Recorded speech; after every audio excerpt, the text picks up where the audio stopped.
Here we are, case study house number 16 by Craig Ellwood in, where are we? We're in Bel Air. Bel Air. Yeah.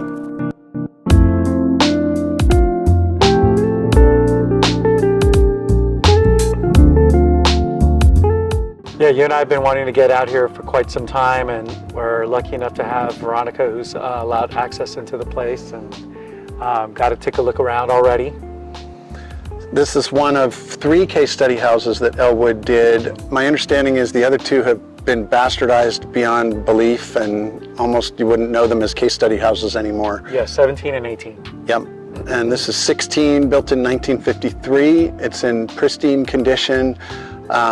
You really see Ellwood's interest in structural steel. There's a slender tube as opposed to an I-beam that was used in the construction, and you can see it in the translucent screen, and you see it running throughout on an 8-foot module, both vertically and horizontally expressed in the ceiling, which is really exciting. This is one of 3 homes that made it into the first Arts and Architecture magazine that were posted of the case study homes, right? So I'm not sure what the other 2 were, but I know this is one of them, and this is the Craig Ellwood. I think this comes before the Smith House, the Kublai House.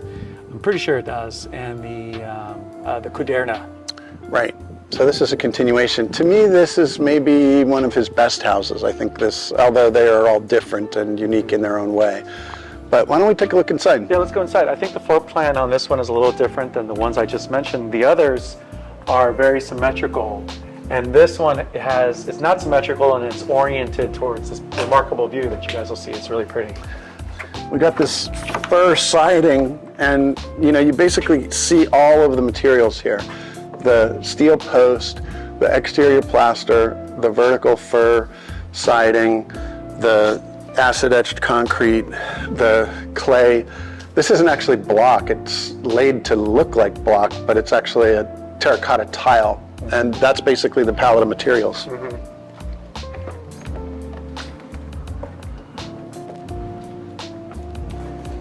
I like that when you enter, you're confronted with the skylight immediately. It's like one of my favorite parts about skylights is that they can offer some sunlight immediately, so you're not entering into this dark space.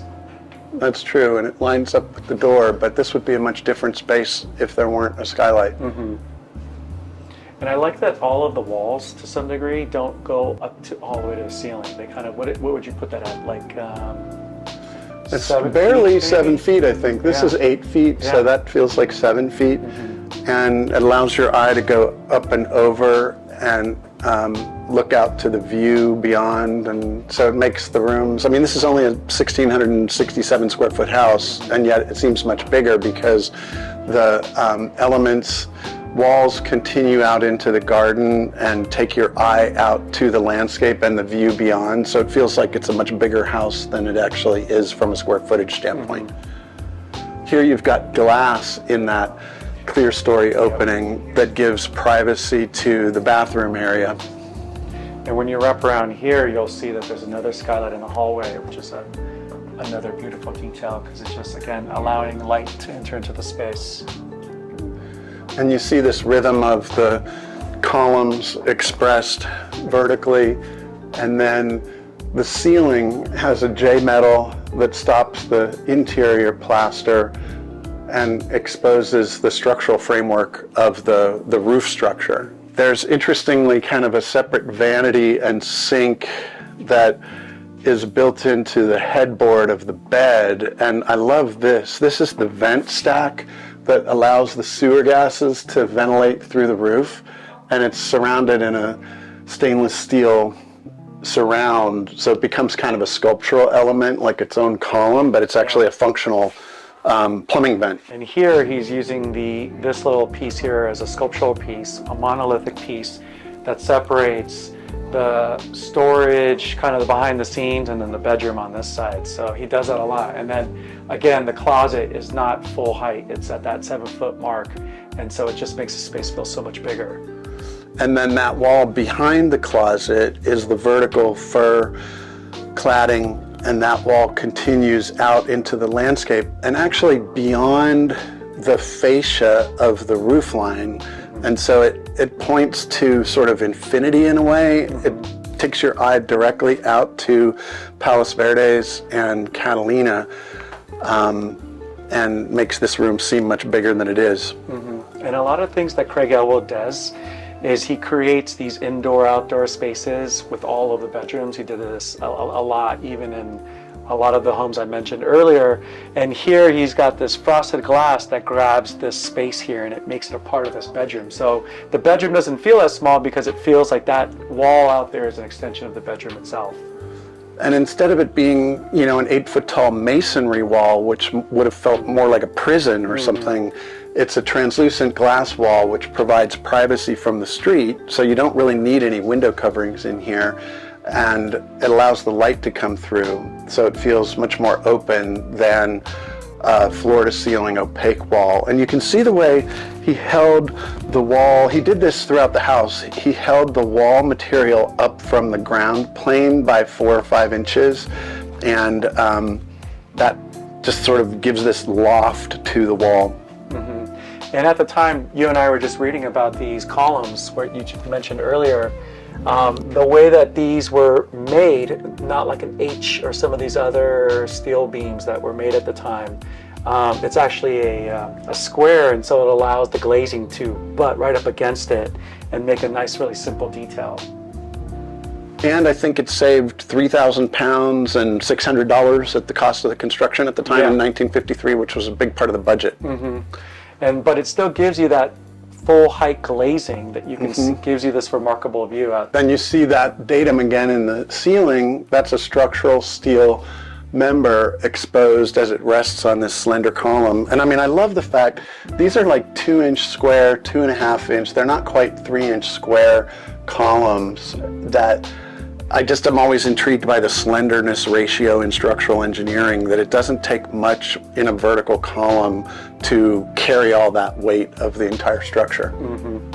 And then you got this sort of butt glazed corner condition. They've got some modified mullion in here, but essentially this is a non-structural glazing element. So again, if you're looking through this here, you'll see that the walls don't quite make it to the ceiling. Letting your eyes go over. You'll see the frame throughout, as Brian was mentioning. This is a really interesting detail here, and this is something that all of the architects in the Case Study House program, and even those that weren't, like Gregory Ain did this. This is a 3rd bedroom. So the house is a 2-bedroom, 2-bath, and this was a flexible space with a curtain that hung on this track that could be used to make this into a 3rd bedroom as the World War II family grew in size, from a serviceman typically getting married, then having 1 child in the 2 bedrooms, then if they had a 2nd child, this could become the 3rd bedroom, or it could be used as a den. And so that built-in flexibility. And then on this side, you've got this Palos Verdes stone cladding around the fireplace, which also continues out beyond the glazing. And this is the kind of stuff that you just simply can't do anymore, which is a piece of single pane glass dying into a saw cut in the stone with some caulk and nothing. You just can't do that anymore from a Title 24 energy requirement standpoint. Also, you'd have to have dual glazing. You'd have a much beefier structure. And so this stuff becomes irreplaceable. I love, what was the expression that they used? That he used the material that extended out into the exterior space, into the garden. And it just makes, again, it just makes your living room that much bigger.